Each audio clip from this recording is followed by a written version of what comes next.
नमस्कार मित्रों, आज की शुरुआत करेंगे हम एमसीडी इलेक्शन दिल्ली और साथ में गुजरात इलेक्शन की भी बात करेंगे।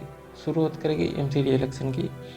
एमसीडी इलेक्शन दिल्ली में लीड कर रहे हैं आम आदमी पार्टी। ज़्यादातर ओपिनियन पोल दिखा रहे हैं आम आदमी पार्टी, और पब्लिक रिव्यू भी काफ़ी न्यूज़ चैनल दिखा रहे हैं आम आदमी पार्टी आगे जा रही है। इसके बारे में आपका क्या कहना वो कमेंट बॉक्स में ज़रूर दिल्ली वाले ज़रूर बताइए। ये नम्र निवेदन है मेरा। और बात रही गुजरात इलेक्शन की, तो गुजरात इलेक्शन में ऐसा है कि फ़िलहाल तो बीजेपी आगे बढ़ रही है और उसको टक्कर दे रही है आम आदमी पार्टी। कांग्रेस नज़र नहीं आ रही है। वो देखने की बात ये है, गुजरात में तो नहीं दिख रही है, एमसीडी में भी नहीं दिख रही है, दिल्ली में भी। और वैसे भी दिल्ली विधानसभा में कांग्रेस की एक भी सीट नहीं है। इस बार देखा जाए तो एमसीडी में क्या कमाल करती है कांग्रेस, क्योंकि वहाँ पे महंगाई का मुद्दा वहाँ इतना काम नहीं आता। ज़्यादातर महंगाई, बेरोजगारी सब विधानसभा और लोकसभा में काम आता है। अब आगे देखना है क्या होता है। तो फिलहाल तो गुजरात के इलेक्शन की बात करें तो अब आखिरी दिन बचा है। अब कोई प्रचार या ये रोड शो नहीं हो सकता। अब गली नुक्कड़ में या कोई बातचीत होती है, कौन आएगा नहीं आएगा, ये पब्लिक ओपिनियन है। फिलहाल तो पॉलिटिकल पंडित भी फंस गई है, कौन आए कौन नहीं आ सकता। लेकिन इस बार तो कुछ जनता भी फंस गई असमंजस में कि यार कौन आएगा, किसको ज़्यादा पलड़ा भारी रहेगा। लेकिन ज़्यादातर देखने को मिलता है तो इसका कोर वोटर है वो आज भी बीजेपी की तरफ बोल रहा है कि नहीं आएगा तो बीजेपी। उसमें से 90% यही है कि बीजेपी आएगी, 10% खिसक गया आम आदमी की ओर। देखने की बात ये है, आम आदमी में 10% है, वो उसमें से 5% ही बीजेपी का आया है, 5% कांग्रेस का आया है। इसी तरह से 10% की लीड कर ली है गुजरात में आम आदमी पार्टी ने।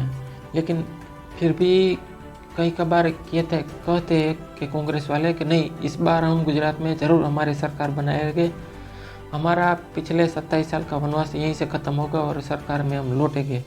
फिलहाल देखें तो पिछले चुनाव में 2017 में रुझानों में उसके सरकार बना ली थी, लेकिन रिजल्ट आते वो पीछे खिसकते गए। विपक्ष मजबूत हुआ लेकिन सरकार कांग्रेस नहीं बना पाई।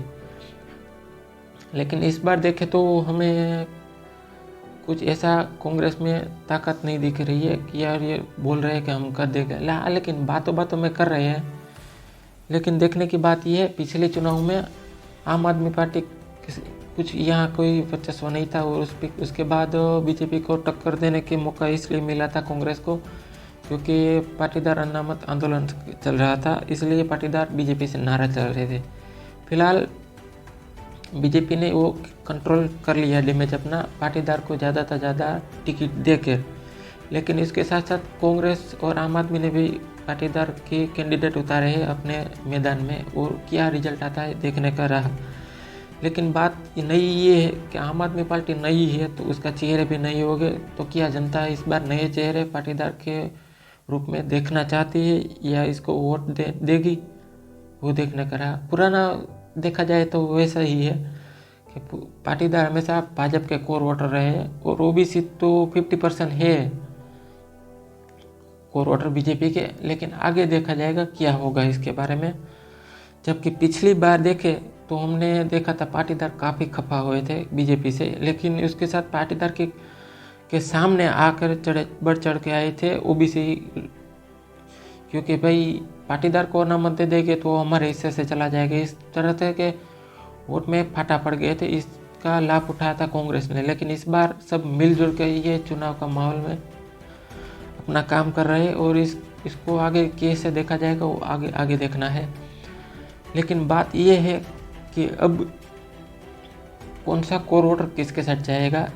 फिलहाल ओपिनियन पोल की तरफ से देखा जाएगा तो कास्ट वाइज ओपिनियन में फिलहाल 50% every voter core voter BJP की ओर है ही, और आगे आज रात आखिरी रात है, शायद बढ़ भी सकता है, कुछ नहीं है। ये हर चुनाव में झोल बोल होता ही रहता है, आखिरी रात क्या होता है तो चुनाव में बढ़ जाता है और बदल जाता है परिणाम। और बीजेपी की वैसे भी एक स्ट्रेटजी है, माइक्रो प्लानिंग की, जो उसे बूथ जीतना पहले महत्व देते हैं, बाद में अपनी सीट के बारे में सोचते हैं। जितना बूथ ज़्यादा जीतेंगे उतना वो ज़्यादा लीड से जीतेंगे और जीतने की संभावना भी बढ़ जाती है। वैसा इस बार टक्कर देने के लिए आई है आम आदमी पार्टी। देखते हैं यह क्या होता है।